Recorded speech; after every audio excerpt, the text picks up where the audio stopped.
Hi friends, എല്ലാവർക്കും നമസ്കാരം. Welcome to my channel. അപ്പോൾ ഇന്ന് നമ്മൾ ചെയ്യാൻ പോകുന്നത് മാങ്ങയുടെ ആദ്യത്തെ സ്റ്റേജിൽ നമുക്ക് ചെയ്യാൻ പറ്റുന്ന ഒരു അടിപൊളിയായിട്ടുള്ള ഒരു അച്ചാറാണ്. അപ്പോൾ മാങ്ങയുടെ സീസൺ തുടങ്ങി. അപ്പോൾ നമ്മൾ കണ്ണിമാങ്ങ സ്റ്റേജിലുള്ള ഒരു മാങ്ങയാണ്. അത് നമ്മൾ മുറിച്ചിട്ട് ചെയ്യുന്ന ഒരു രീതിയാണ്. പെട്ടെന്ന് നമുക്ക് റെഡിയായി കിട്ടും. അപ്പോൾ എങ്ങനെയാണ് ചെയ്യുന്നതെന്ന് കാണാം. ചാനൽ എല്ലാവരും സബ്സ്ക്രൈബ് ചെയ്യണം, സപ്പോർട്ട് ചെയ്യണം. ബെല്ലൈക്കൺ കൂടെ ഒന്ന് പ്രസ് ചെയ്യണം. അതിൽ ഓൾ ഓപ്ഷൻ തിരഞ്ഞെടുക്കണം. എന്നാൽ മാത്രമേ ഞാൻ വീഡിയോസ് അപ്ലോഡ് ചെയ്യുമ്പോൾ നിങ്ങൾക്ക് ഉടനുടൻ നോട്ടിഫിക്കേഷൻസ് വരും. അപ്പോൾ എങ്ങനെയാണ് ഈ ടേസ്റ്റി ആയിട്ടുള്ള ഈ ഒരു അച്ചാർ ഉണ്ടാക്കുന്നത് നോക്കാം. അപ്പോൾ ഞാൻ ഇതിന് മുൻപ് ഒരുപാട് അച്ചാർ റെസിപ്പീസ്, പിക്കിൾ റെസിപ്പീസ് എന്ന് പറയുന്ന ഒരു പ്ലേലിസ്റ്റ് ഉണ്ട്. അതിൽ ഒരുപാട് അച്ചാറിൻ്റെ റെസിപ്പീസ് ഇതുവരെ പോസ്റ്റ് ചെയ്തിട്ടുണ്ട്. എല്ലാം തന്നെ നല്ല റെസിപ്പീസാണ്. ഒരുപാട് കാലം കേടുകൂടാതിരിക്കുന്ന രീതിയിലുള്ള പല അച്ചാറുകളും ചെയ്തിട്ടുണ്ട്. അപ്പോൾ അതെല്ലാം പ്ലേലിസ്റ്റിലുണ്ട്. കൂടാതെ നിങ്ങളുടെ ഡിസ്ക്രിപ്ഷനും വീഡിയോയിൽ വരുന്ന കാർഡ്, എൻ സ്ക്രീൻ അതൊക്കെ നോക്കിയാൽ കാണാൻ പറ്റും.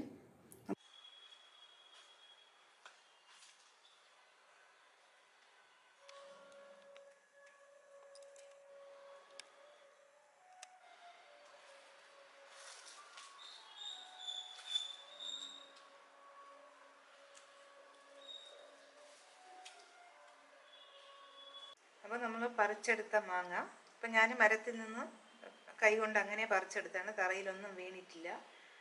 ഇതിൽ അധികം പൊടി അഴുക്ക് അങ്ങനെയൊന്നുമില്ല. എന്നാലും നമുക്കൊന്ന് തുടച്ച് എടുക്കാം. ഇപ്പം പുറത്തു നിന്നൊക്കെ വാങ്ങുന്നതാണെങ്കിൽ നല്ലപോലെ വെള്ളത്തിൽ കഴുകിയെടുത്തതിന് ശേഷം തുടച്ചെടുക്കണം.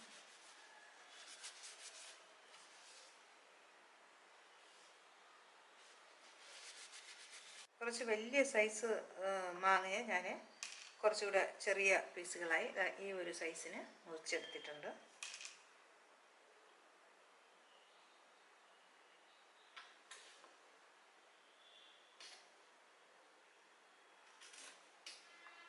കുറച്ച് മുറ്റിപ്പോയത് കുറച്ചുകൂടെ ചെറുതാക്കി ഇട്ടിട്ടുണ്ട്. അപ്പോൾ ഞാനൊരു നല്ല ഡ്രൈ ആയിട്ടുള്ള പാത്രം എടുത്തിട്ടുണ്ട്. ഒട്ടും ഈർപ്പം പാടില്ല, നല്ല ഡ്രൈ പാത്രം. ഇനി നമുക്ക് ഉപ്പ് ചേർത്ത് കൊടുക്കാം. നമ്മൾ ഉപ്പിന് ഇടുന്ന സ്പൂണും എല്ലാം തന്നെ നല്ല ഡ്രൈ ആയിട്ടായിരിക്കണം.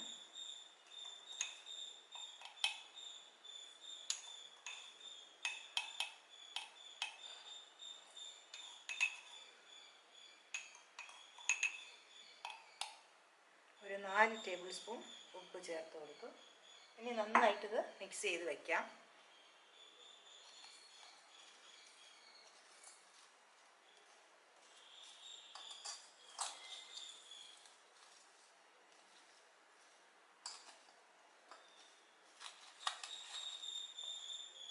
നല്ലപോലെ മിക്സ് ചെയ്ത് ഞാനൊരു പാന് ചൂടാക്കാൻ വെച്ചിട്ടുണ്ട്. അതിൽ ഒരു 1/4 കപ്പ് കടുക് ഒന്ന് ചൂടാക്കിയെടുക്കാം.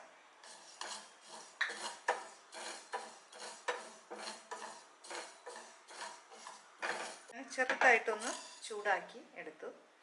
ഇനി ഇത് ഒന്ന് തണുത്തിട്ട്, ഇപ്പോൾ ചെറിയ ചൂടുണ്ട്, തണുത്തിട്ട് നമുക്ക് പൊടിച്ചെടുക്കാം. ഇനി നമുക്ക് ഒരു ടീസ്പൂൺ ഉലുവയും ഒന്ന് വറുത്ത് എടുക്കാം.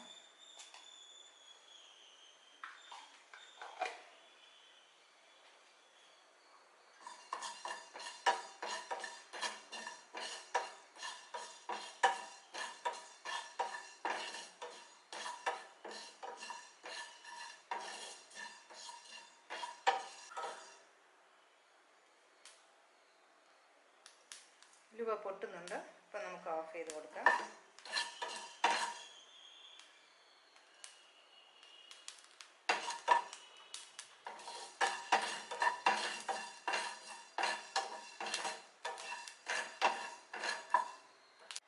അപ്പം നമുക്കിത് നല്ല ഡ്രൈ ആയിട്ടുള്ള ഒരു അമ്മിയിൽ പൊടിച്ചെടുക്കാം.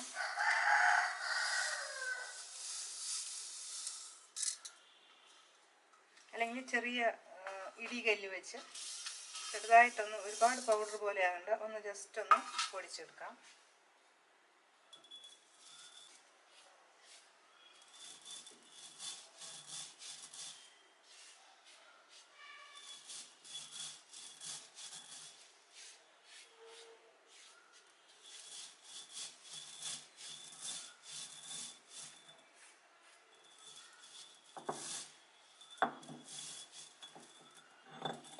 ഇനി നമ്മളുടെ ഉലുവയും ഇതുപോലെ ഒന്ന് പൊടിച്ചെടുക്കാം.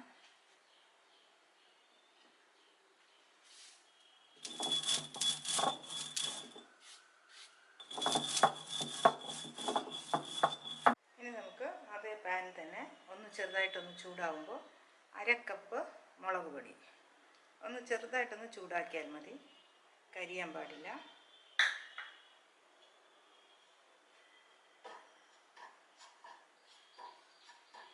ഇനി നമുക്ക് ഒരു 1/2 ടീസ്പൂൺ കായപ്പൊടി കൂടെ ഒന്ന് ഇതുപോലെ ഒന്ന് ചൂടാക്കിയെടുക്കാം.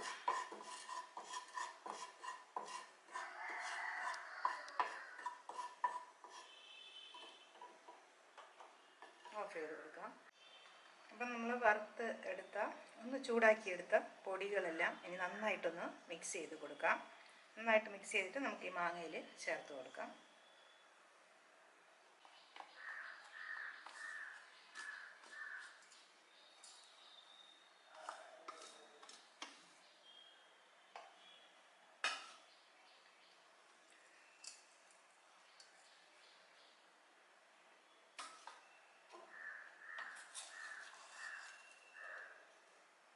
ഇനി നമുക്ക് നല്ല ഒരു ഡ്രൈ ആയിട്ടുള്ള അടപ്പ് കൊണ്ട് അടച്ചു വയ്ക്കാം.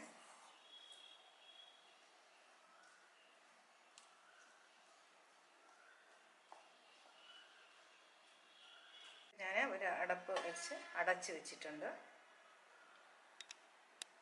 അപ്പോൾ നമുക്കിനി ഇതൊരു നല്ല ഒരു ഡ്രൈ ആയിട്ടുള്ള ബോട്ടിലിൽ ഇട്ട് വയ്ക്കാം. ഇപ്പോൾ കഴുകി നല്ല വെയിലത്ത് വെച്ച് ഉണക്കിയെടുത്ത ബോട്ടിലാണ്. അപ്പോൾ ഇനി ഇതിൽ വേണമെങ്കിൽ നല്ല കട്ടിക്കുള്ള കുറച്ച് ഉപ്പുവെള്ളം ഒഴിച്ച് നമുക്ക് വേണമെങ്കിൽ ഇതിനെ ഒന്ന് അടപ്പും ഇതൊന്ന് കഴുകിയെടുത്തതിന് ശേഷം നമ്മൾ മിക്സ് ചെയ്ത് വെച്ചത് ഇട്ട് കൊടുക്കാം.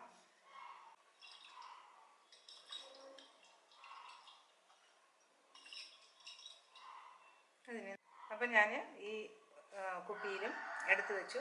ഒരു പീസ് എടുത്ത് ടേസ്റ്റ് ചെയ്ത് നോക്കി, അടിപൊളി ടേസ്റ്റാണ്. അപ്പോൾ നമുക്ക് ഉടനെ തന്നെ ഉപയോഗിച്ച് തുടങ്ങാം. അപ്പോൾ നമുക്ക് കുറച്ച് ദിവസമൊക്കെ പുറത്തിരിക്കും. അപ്പം നമ്മൾ എടുക്കുമ്പോൾ വളരെ സൂക്ഷിക്കണം. ഒട്ടും ഈർപ്പം തട്ടാനേ പാടില്ല. അങ്ങനെയൊക്കെ സൂക്ഷിച്ചാൽ കുറേ ദിവസം വെളിയിലിരിക്കും. വേണമെങ്കിൽ നമുക്കിത് ഫ്രിഡ്ജിലും ഉടനെ തന്നെ എടുത്ത് വയ്ക്കാം. അപ്പോൾ വീണ്ടും കാണാം നല്ല റെസിപ്പീസുമായി. Children, bye bye, take care, thank U.